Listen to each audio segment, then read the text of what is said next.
নমস্কার বন্ধুরা, চম্পাস কিচেনে সবাইকে স্বাগত জানাই। আজকের রেসিপি হচ্ছে আলু আর ডাঁটা দিয়ে কাতলা মাছের পাতলা ঝোল। খুব সহজে গরমের অতি জনপ্রিয় এই রান্নাটা আমি কি করে করি, চলো তার রেসিপিটা চটপট দেখে নেওয়া যাক।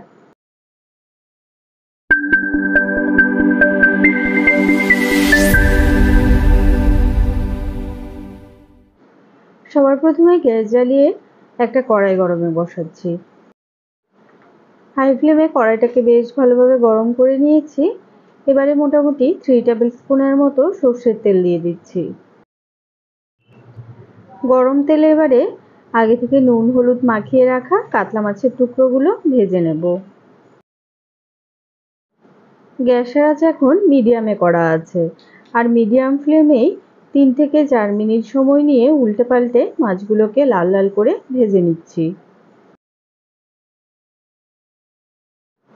হাই ফ্লেমে মাছগুলোকে ভাজবো না, এতে করে বাইরে থেকে পুড়ে যাবে আর ভেতরে কাঁচা থেকে যাবে।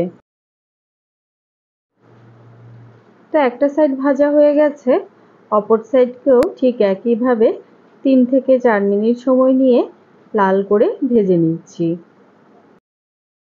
দুদিক থেকে মাছগুলো লাল করে ভাজা হয়ে গেছে। এবারে তেল ছেঁকে একটা বাটিতে নামিয়ে রাখছি। ঠিক একইভাবে আমি বাকি মাছগুলোকেও ভেজে নেব। প্রচণ্ড গরম পড়েছে, তাই খুব সামান্য তেল মশলাতেই কিন্তু রান্নাটা করব। মাছ ভাজার পরে কড়াইতে যেটুকুনি তেল আছে ওই তেলেই একটা তেজপাতা, 1/4 টিস্পুন গোটা জিরে ফোড়নে দিলাম। মিক্সিং জারে একটা টমেটো, ছোট একটা পেঁয়াজ, দুটো কাঁচা লঙ্কা আর হাফ ইঞ্চাস আদাকে সামান্য জল দিয়ে বেটে নিয়েছি, সে বাটা মশলাটা দিয়ে দিয়েছি। মিক্সিং জারটা ধুয়ে সামান্য জল দিয়েছি, এতে করে পরে যে গুঁড়ো মশলাগুলো দেব সেগুলো আর পুড়ে যাবে না। এবারে এর মধ্যে দিচ্ছি 1.5 টিস্পুন নুন আর হাফ টিস্পুন হলুদ গুঁড়ো, 1 টিস্পুন পরিমাণ জিরে গুঁড়ো দেব, আর দেব খুব সামান্য কাশ্মীরি লঙ্কা গুঁড়ো। এতে কিন্তু ঝাল হবে না, জাস্ট একটা তরকারির মধ্যে লালচে কালার নিয়ে আসবে। গ্যাসের আঁচ মিডিয়ামে রেখে অনবরত নাড়াচাড়া করে মশলাটাকে কষিয়ে নিচ্ছি। আদা পেঁয়াজের কাঁচা গন্ধ চলে গেছে। এবারে এর মধ্যে লম্বা লম্বা করে কেটে রাখা আলু আর কচি কচি ডাঁটা দিয়ে দিলাম। মশলাটাকে কিন্তু আমি পুরোপুরি কষাইনি, একটুখানি জল থাকা অবস্থাতেই সবজিটা দিয়ে দিলাম, আর এরই সাথে মশলাটাকে ভালোভাবে মিশিয়ে মোটামুটি আরও 5-6 মিনিটের মতো কষিয়ে নেব। গ্যাসের আঁচ এবারে একদম লোতে করে 5 মিনিটের জন্য ঢেকে দিয়েছি। মাঝখানে অবশ্যই ঢাকাটা তুলে একবার নাড়াচাড়া করে দেবে। এরই মধ্যেই দেখো ডাঁটা থেকে কিন্তু বেশ খানিকটা জল ছেড়েছে।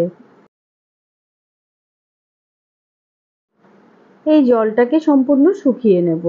আবারও এটাকে 5-6 মিনিটের জন্য ঢেকে দিচ্ছি। এবারে দেখো ডাঁটা আর আলু কিন্তু মশলার সাথে খুব ভালোভাবে কষানো হয়ে গেছে, মশলার সম্পূর্ণ জলও শুকিয়ে গেছে। যেহেতু একদম পাতলা ঝোল করব, তাই এই সময় এর মধ্যে দিয়ে দিচ্ছি 2 কাপ পরিমাণ জল। তোমরা কতটা ঝোল রাখবে সে বুঝে জলের পরিমাণ ব্যবহার করবে। ঝোলের সাথে সবকিছু মিশিয়ে গ্যাসের আঁচ হাইতে করে দিয়েছি। ডাঁটা আর আলু যেহেতু ভাজাতেই ভালোভাবে সেদ্ধ হয়ে গেছে, তাই রান্নাটা হতে আর খুব একটা বেশি সময় লাগবে না।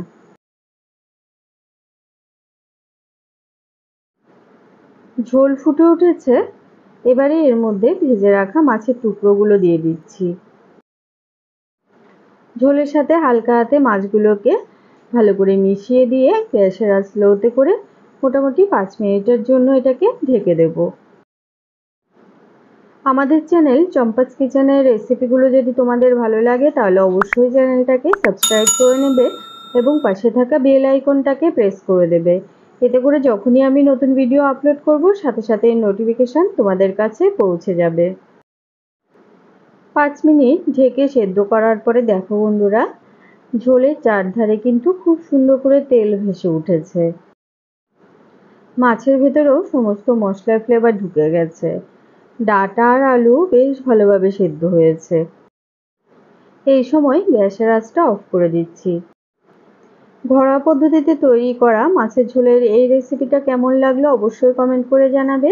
ভালো লাগলে লাইক করবে আর তোমার বন্ধুদের সাথে ভিডিওটাকে শেয়ার করতে কিন্তু একদম ভুলবে না। এতক্ষণ আমার পাশে থেকে ভিডিওটা দেখার জন্য অনেক অনেক ধন্যবাদ। ভালো থাকবে, সুস্থ থাকবে। পরের ভিডিওতে আবার দেখা হবে। বাই।